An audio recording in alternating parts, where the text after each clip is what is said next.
빅데이터를 통해서 총선을 전망해보는 빅데이터 2024 시간입니다. 박진영 민주연구원 부원장 그리고 박혜성 티브리스 대표 나와주셨습니다. 어서 오십시오. 안녕하세요. 네. 오늘 아주 멋있습니다. 박진영 부원장님. 안 씻었다는 뜻이죠. 왜 그러세요?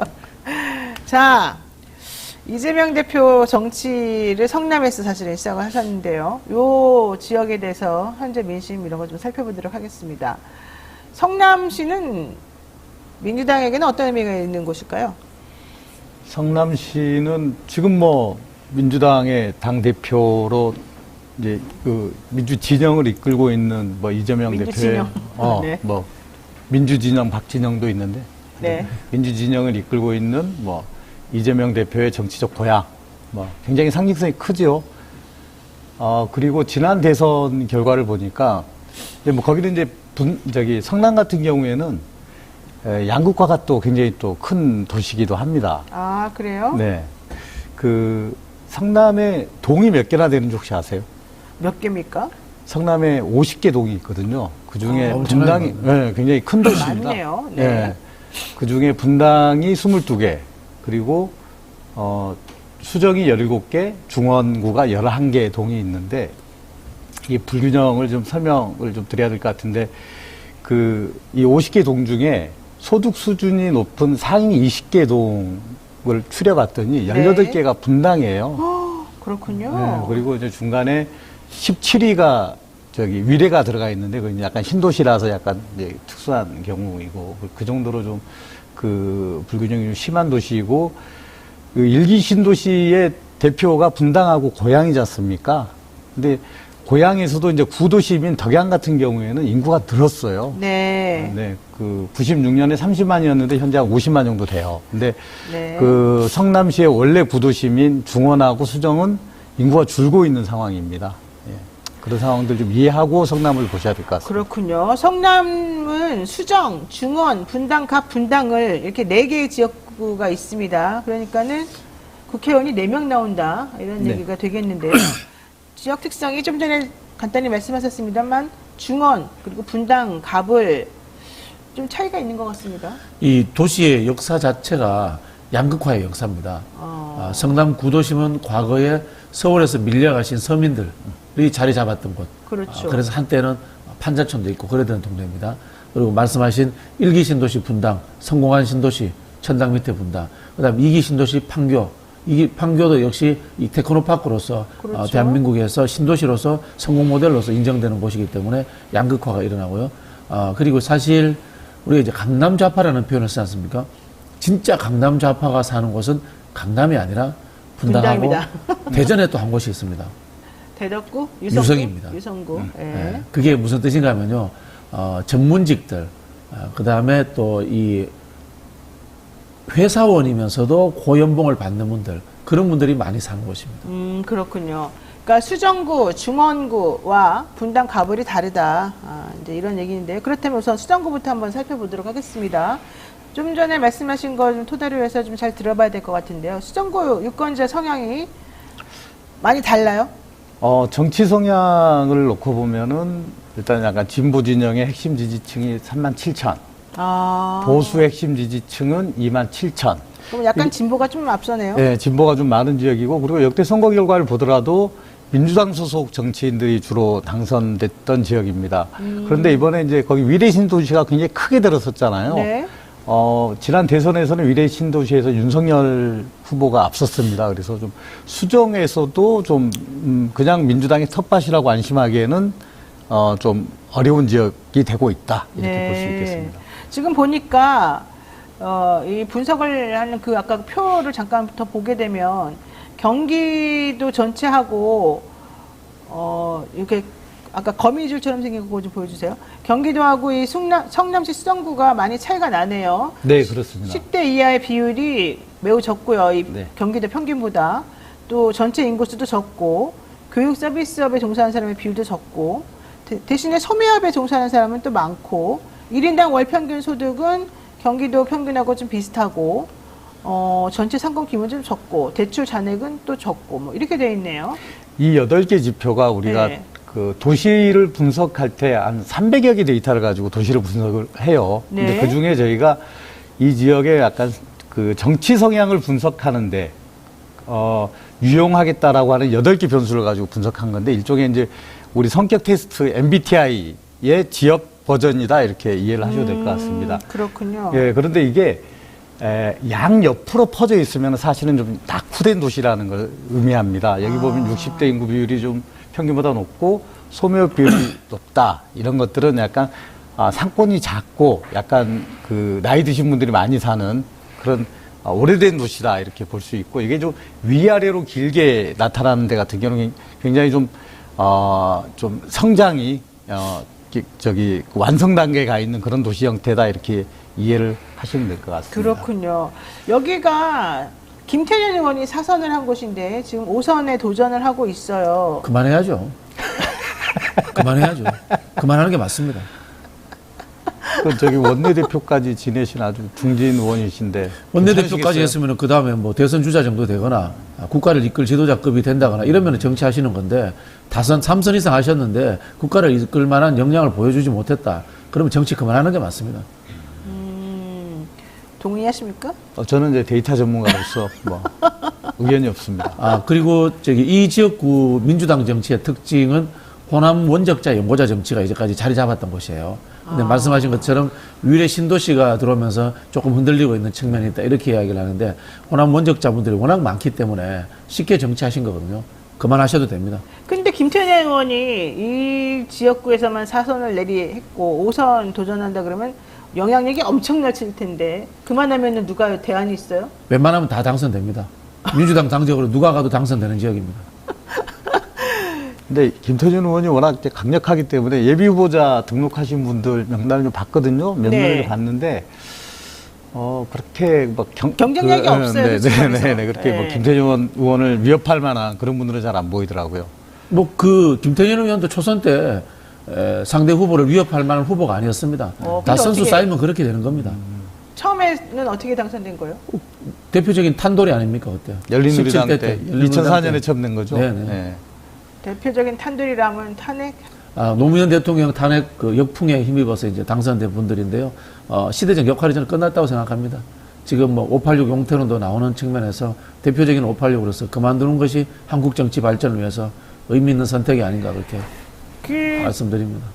박진영 민주연구원 부원장님 네. 이번에 공천 받아야 되는 거 아니에요? 이런 말 함부로 해도 돼요? 뭐 공천 받고 안 받고를 떠나서 할 말은 해야죠. 이걸 용감하다고 해야 될지 좀 출마 무모하다고 해야 포기하신 될지. 겁니까? 네, 제가 네? 보기엔 거의 포기 상태 같아요. 아니죠. 제가 그런 역할을 해야 되기 때문에 정치권에 들어가야 된다고 하는 것이지 기득권에 빌붙어 가지고 그 사람들 뭐 아부할 것 같으면 제가 정치권에 들어간다라고 제 정당성을 말할 수 없는 거죠. 아직 지역구 안정하신 걸로 알고 있는데 이쪽으로 한번 도전해 보시면 어때요? 저기 뭐 이분 그만하시고 제가 들어가면 좋죠. 지금 예비 후보 등록은 했잖아요? 누구요? 네. 안 했으면 지역구가 없는데 어떻게 합니까? 안 했어요? 네, 예비 후보 네. 등록 안 해도 상관이 없군요. 나중에 총선 나가는데. 본선 때 뭐 등록하면 되는 거니까요. 이렇게 해도 당선이 될 수 있을까요? 걱정스러운. 솔직히 좀 걱정스럽습니다. 괜찮아요? 뭐 아무 문제 없습니다. 자, 중원구. 성남 중원구 얘기하겠습니다. 유권자 지형 좀 설명해 주실까요? 네. 앞서 보신 수정구하고도 약간 비슷하죠. 옆으로 이렇게 펼쳐져 있는. 여기 역시, 인구수는 약간 적은 반면, 그리고 60대 인구수가 많고, 소매업 비율이 높은, 구도심 성격을 가지고 있고요. 여기도 뭐, 평균 소득은 한 323만 원으로 나오던데, 경기도 평균이랑 비슷하네요. 거의 네. 평균 정도 되고요. 여기는 이제 진보 핵심 지지층이 4만 명, 보수 핵심 지지층이 3만 3천 명으로 저희 데이터에서는 나오는데 잠재 지지층을 보면은 진보 잠재 지지층이 4,400, 보수가 8,200. 그래서 여기는 표의 변동성이 큰 지역입니다. 그러네. 그래서 역대 선거 결과를 보면은 여기서 뭐 오래전 이름인데 기억하실 겁니다. 부원장님은 조성준 의원이 여기서 재선을 했고요. 그 다음에 신상진 의원. 2004년에 여기 이상락 의원이 됐었어요. 이상락 근데 의원. 학력 기재 문제 때문에 중간에 이제 그 의원직을 상실하고 네. 보궐선거가 있었는데 그때 이제 신상진 지금 성남시장을 하고 있는 신상진 의사협회 회장 출신입니다. 예, 그렇죠. 그분이 이제 보궐선거에 당선이 돼서 여기서 사선을 했어요.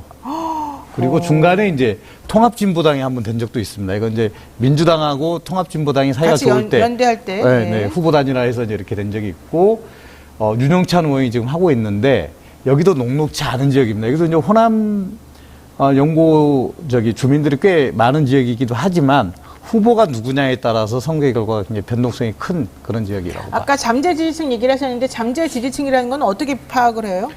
잠재 지지층은 저희가 보면 이제 그 성향은 뭐 진보든 보수든 가지고 있는데 네.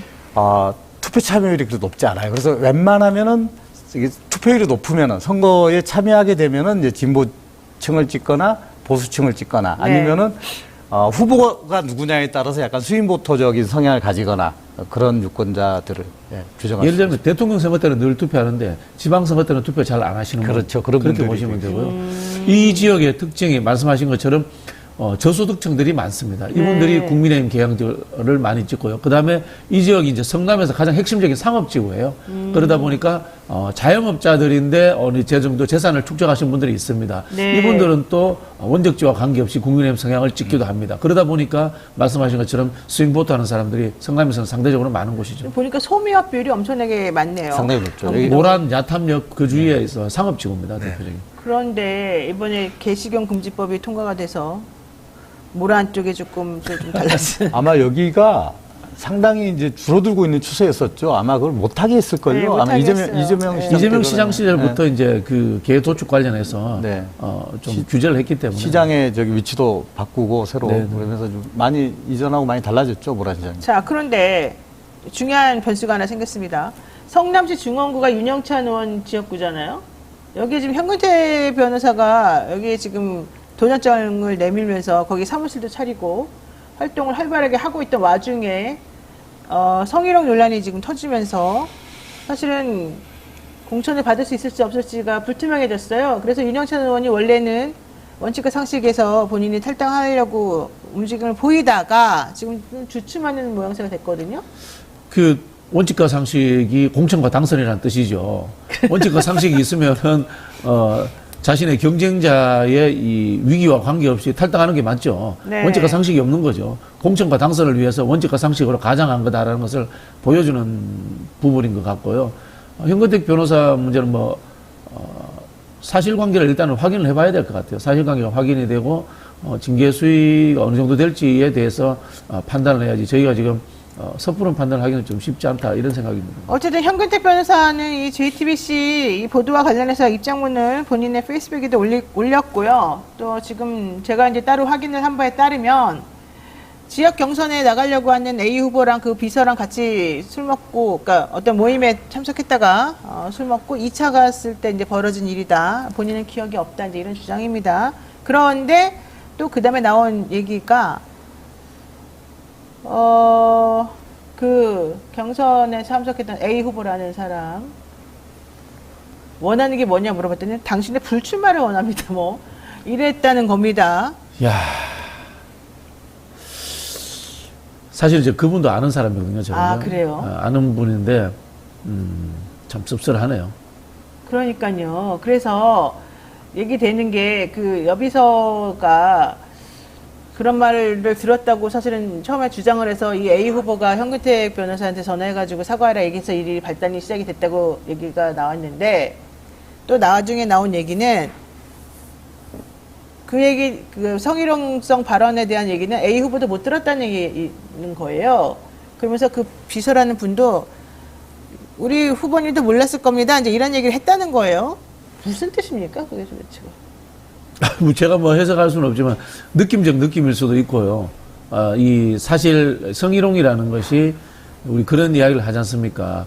말하는 쪽은 모르지만은 인지하는 쪽이 인지하면 그게 성희롱이다. 이런 식으로 우리가 과거에 좀 인식돼 가지고 정치권에서 태풍을 일으킨 적이 있습니다. 그게 또 하나의 사회적 현상이었습니다만은 또 부작용도 있었던 것도 사실이거든요. 그런 부분에서 참 애매합니다. 이게 진실 공방으로 갔을 때. 어쨌든 현근택 변호사는 이런 주장합니다. 얼마 전에 그 A 후보를 만나서 진짜로 원하는 게 뭐냐 물어봤더니 불출마다. 나는 진심 어린 사과와 반성을 원한다. 만약에 그 말이 내가 한 말이 사실이었다면, 그런 말을 내가 했다면 진심 어린 사과와 반성을 원한다 이런 말을 할 줄 알았는데 불출마를 원한다 그래서 매우 놀랐다. 뒤통수를 얻어맞은 느낌이다. 이런 얘기를 했습니다. 참 본인한테 갈까요 그게? 아, 현근택 변호사는 당선 가능성이 없었어요? 아니. 그 상대 후보라고 하는 분이 네. 아, 상대 후보라는 사람이 현근택 변호사가 불출마한다고 하더라도 경쟁력이 없다 이런 얘기예요? 아니 뭐 그까지는 제가 뭐 말씀드릴 수 없고요. 그게 지지라는 것이 특히 요즘은 이제 적대적 프레임에 의해서 양당 체제로 이제 쏠려 있기 때문에요. 뭐 작은 뭐 이런 이 해프닝이라든가 문제점이 생기더라도 쉽게 잘 무너지지 않아요. 네. 본선에서는 또 다를 수 있습니다만. 네. 네.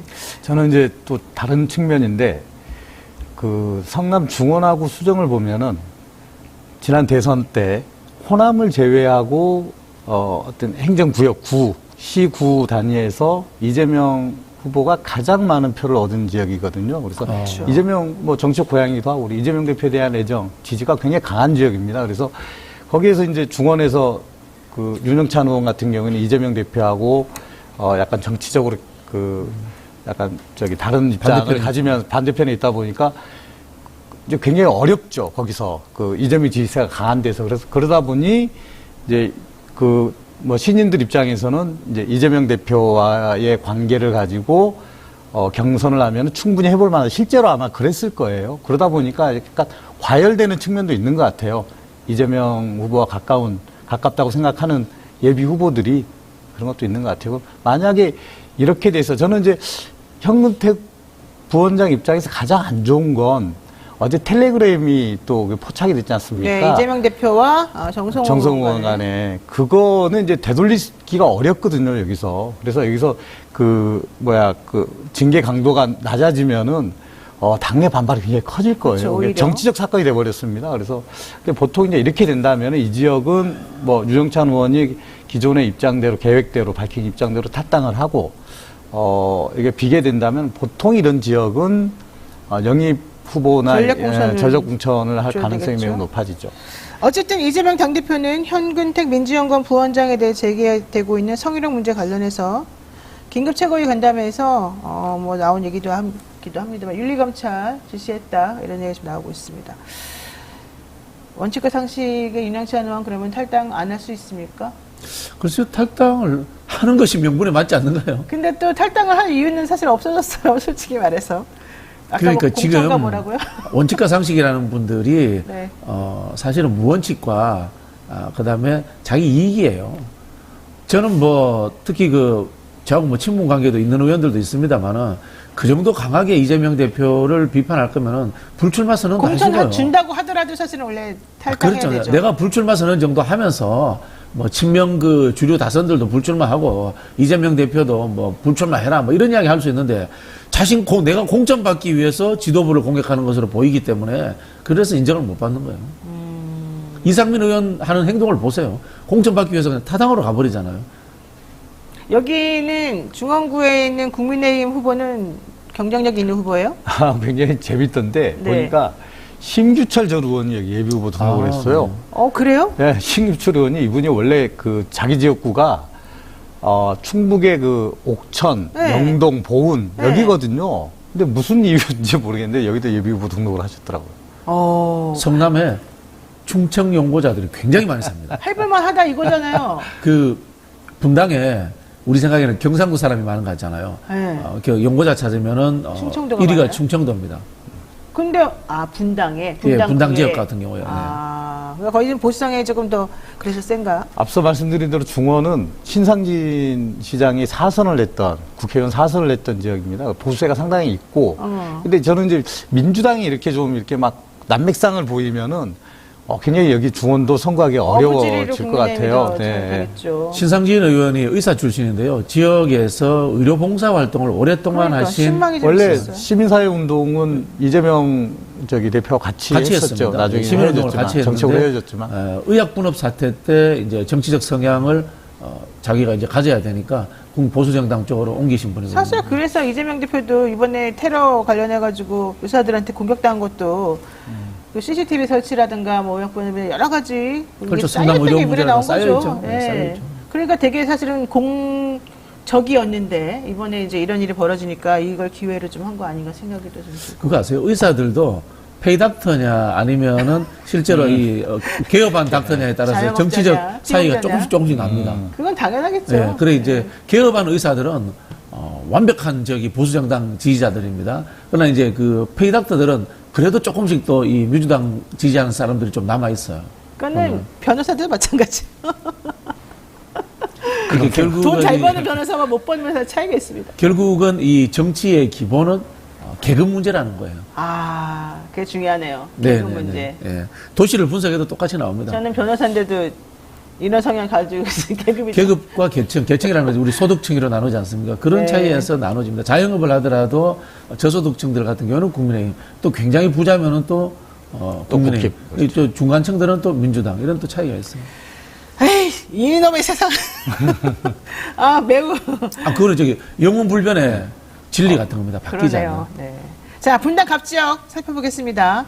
분당구 일부랑 판교가 지금 들어가 판교가 있어요. 들어가 이게 이기 신도시 네. 있죠, 판교. 유권자 성향이랑 지역 특성 얼추 예상이 됩니다만 판교가 요즘 제일 땅값이 비싸잖아요.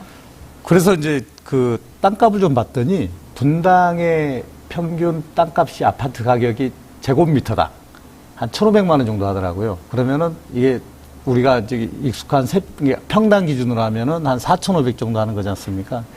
너무 높은데요? 굉장히 높죠. 네, 분당이 강남이랑 굉장히 똑같은데. 비쌉니다. 예. 네. 근데 판교의 대표적인 그 주거지인 백현동 이런 데는 제곱미터당 한 2천만 원.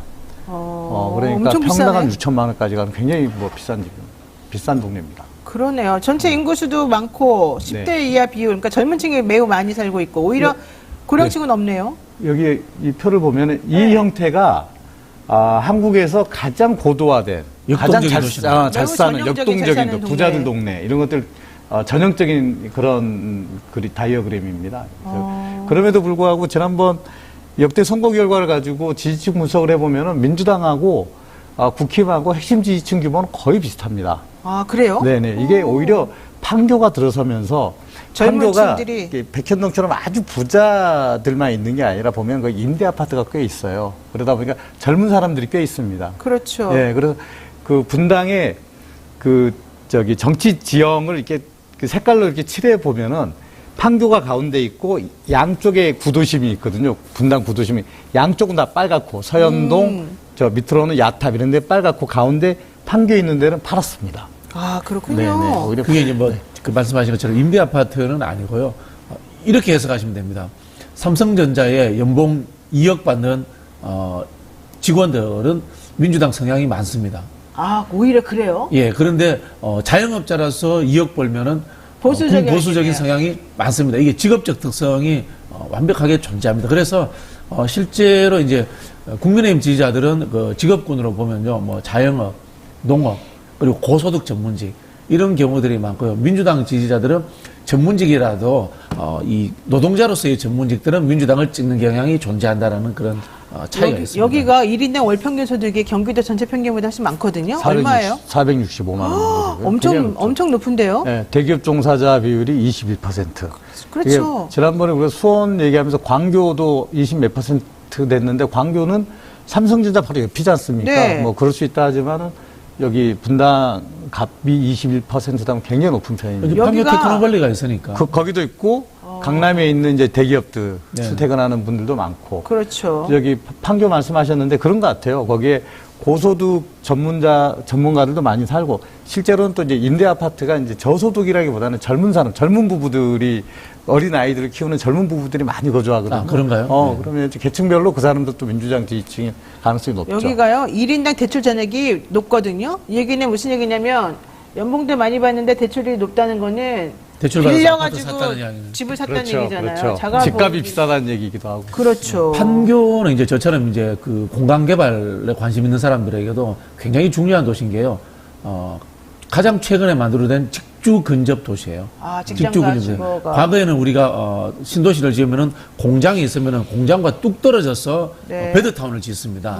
근데 지금은 과거처럼 꿀뚝 산업이 아니고 오염 물질을 공단이 배출하지 않거든요. 네. 그러다 보니까 공단도 아파트형으로 들어서고 바로 옆에 또 주거지가 들어옵니다. 그래서 일자리와 생활과 같이 이루어지는 그 미래형 도시로서 판교는 굉장히 연구해볼 만한 가치가 있는 도시예요. 자, 근데 어쨌든 여기는 대체적으로 보수적인 지역으로 분류가 돼서 네. 최근에는 국민의힘이 계속 이기고 있습니다. 네. 여기가 사실은 안철수 의원 지역구 아니에요? 그렇죠. 분석은 네. 어떻게 하실지 모르겠지만은 안철수 후광 효과가 있는 겁니다. 민주당도 이 도시의 성격에 맞는 지명도가 높은 후보를 내면은 해볼 만합니다, 사실은. 여기 근데 안철수 의원이 수성할 수 있나요? 김은혜 수석이 어떻게 한다는 거예요? 김은혜 수석이 다시 들어오기는 쉽지 않지 않겠습니까? 그리고 안철수 의원을 공천을 안 줄 명분도 별로 없고, 뭐 호불호를 떠나서. 그래서 저는 서로 역할 분장이 되지 않을까 싶은데요. 아, 그럴까요? 충분히, 네. 하긴 두 둘다 분이 경선할 수는 없잖아요. 경선시킬 여기는. 수는 없으니까. 네. 자, 근데 여기 이제 민주당 얘기를 해보면 김병관 지역위원장이 여기 원래 불미스러운 사퇴를 했고 IT 업체 대표적 부분들은. 친명계 안성욱 변호사가 나온다는 건데 너무 약하고 체급이. 그래서 김태년 의원 보고 거기 나가라 이런 얘기도 있던데요. 글쎄요. 그런 저는 일도 뭐 있어요. 김태년 그건 의원은 그 동네 스타일은 아닙니다. 분당 분들 같은 경우에 사실 그래요. 그분 거기 스타일 아니에요, 솔직히. 자존심이 굉장히 강하거든요. 분당에서 처음으로 국회의원 배지를 단 게 2011년에 손학규 의원이 그때 분당 의리죠. 분당 의리이긴 네. 했는데 막 보궐선거로 그때 됐었어요. 대선급 주잖아요. 네, 근데 그때도 이제 그 유권자들을 쭉 분석해서 뭘 강조했냐면은 네. 손학규가 옥스퍼드 출신이다. 이걸 그렇죠. 강조를 했습니다. 인텔리. 왜냐하면 자존심이 강한 사람들이니까 와. 이 지역을 대표할 만한 뭐가 있다. 아하. 나는 이 정도 학력의 사람이다. 이걸 강조해가지고 된 거예요. 그래서 그 수정에서 후보를 빼온다거나 아니면은 네. 그냥 그 대충 그냥 신인을 내보낸다거나 그래가지고는 안철수 의원하고 경쟁하기는 어려운 지역입니다. 네. 제가 말씀드렸잖아요. 강남 좌파라는 게 인텔리를 선호한다. 우리 그 옛날 보보스 이런 표현 썼지 않습니까? 네. 보헤미안 부르주아 이런 느낌을 나는 사람들을 또 좋아하고요. 또 이렇게 보시면 됩니다. 과거에 강남 서초 지역에 평민당 후보는 당선된 적이 없어요. 3당 구조 때 민정당이 있던 시절입니다. 80년대, 90년대 초반까지. 근데 통일민주당 후보, YS당 후보는 당선이 된 적이 있어요. 누군가 하면은 홍사덕, 김덕용 이런 사람들입니다. 그렇군요. 인텔리 하면서 야권 성향인데 보수 야당 성향인 사람들 있지 않습니까? 네. 손학규 후보도 사실 비슷해요. 그렇죠. 그런 사람들은 당선될 수 있는 겁니다. 그리고 정치적으로 인텔리한 거물이면 할 만한 겁니다. 그렇군요. 그럼 김태년 의원 그래서 안 된다는 거예요? 딱 그분 분당하고 인텔리해 보이지 않잖아요. 어울리지 자. 않죠. 예? 잠깐 보면 20대 대통령 선거에서 국민의힘 윤석열 후보가 훨씬 압도적인 지지를 받았고요. 민선 8기 경기도지사는 김은혜 후보가 또 압도적 지지를 받아서 당선이 됐고요. 민선 8기 성남시장으로 신상진 국민의힘 후보가 또 역시 당선이 된 것입니다. 자, 마지막으로 분당 을 지역구 가보겠습니다. 여기 좀 분석 좀 해주시죠, 간단하게. 여기도 분당 가보고 이거 비슷하네요. 다이어그램 한번 보여주시겠어요? 거의 비슷한 여기도 다이어그램. 도시의 그 발전 과정에서 가장 정점에 와 있는 그런 도시. 1인당 대출 잔액도 크고 교육 서비스 비율도 높고 10대 이하 비율도 높고 월평균 소득도 높고. 굉장히 높은 지역이죠. 그렇군요. 이게 지금 분당 갑하고 을이 비슷하네요. 네. 여기 이제 지난 선거에서 김병욱 의원이 2.84%포인트 차로 이겼는데 네. 그때 양자 대결이었어요. 그 전에 처음에 될 때는 임태희 지금 경기교육감이 무소속으로 나와서 3자 대결이 있기 때문에 그때는 좀 이제 한 9%포인트 차이 났던 것 같아요. 좀 손쉽게 이겼는데 지난 총선은 좀 어렵다고 전망이 됐었거든요. 근데 김병욱의 개인기로 좀 돌파한. 사실 김병욱 의원도 돈도 많고. 돈이 많아요? 아니 그렇게 평가하시면 안 하면 안 되고요. 돼요? 그 분당 돈을 꽂히고 있지? 가불의 차이가 존재합니다. 네. 분당 갑보다 을이 연령대가 조금 높아요. 그리고 도시가 정착화되어 있습니다. 네. 정착화되어 있다 보니까 정당 활동가가 지역 활동을 하는데 유리합니다. 그리고 아시겠지만 김병욱 의원이라는 분이 아파트 연합회 회장 출신이에요. 네. 그리고 애널리스트 출신입니다.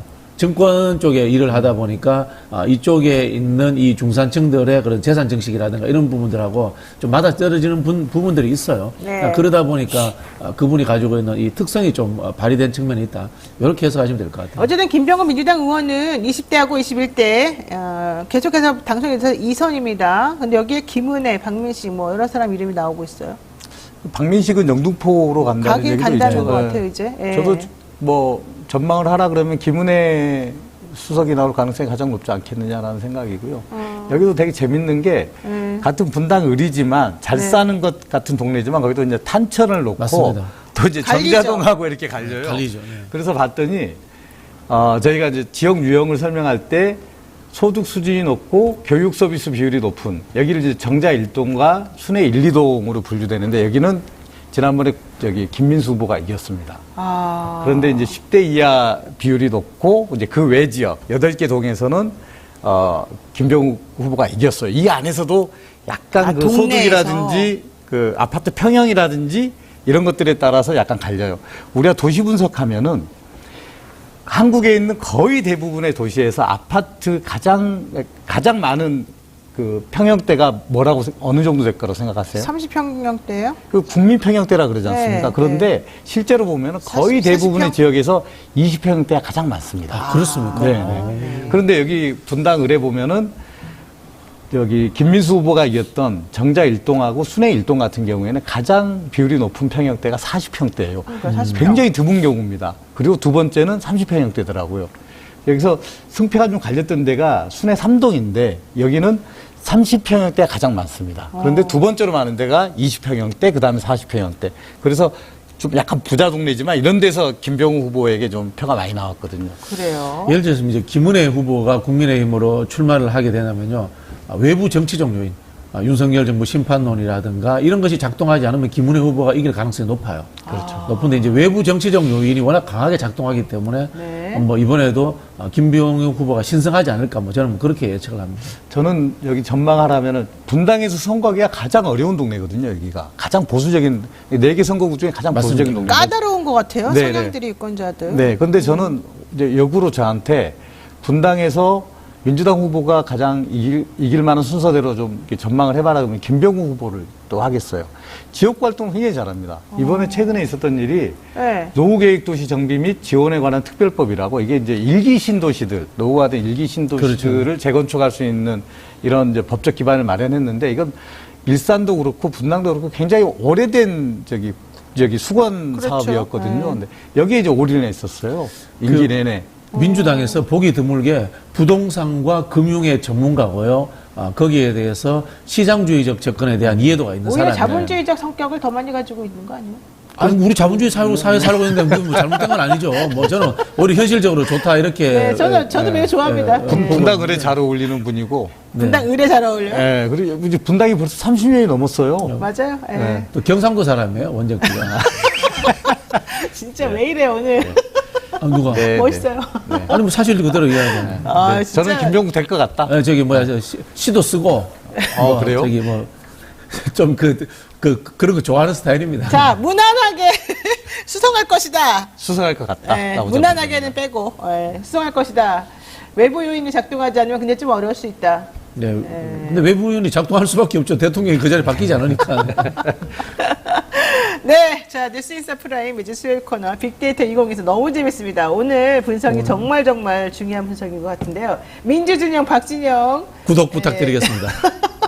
요즘 구독자가 안 늘어. 민주진영 박진영, 민주연구원 부원장. 요즘 좀 시니컬하고 사정이 어렵고 힘들다 보니까 좀 그런 것 같은데 우리가 도와줘야 될 것 같습니다. 오늘 여기까지 듣겠습니다. 고맙습니다, 두 분. 네. 감사합니다.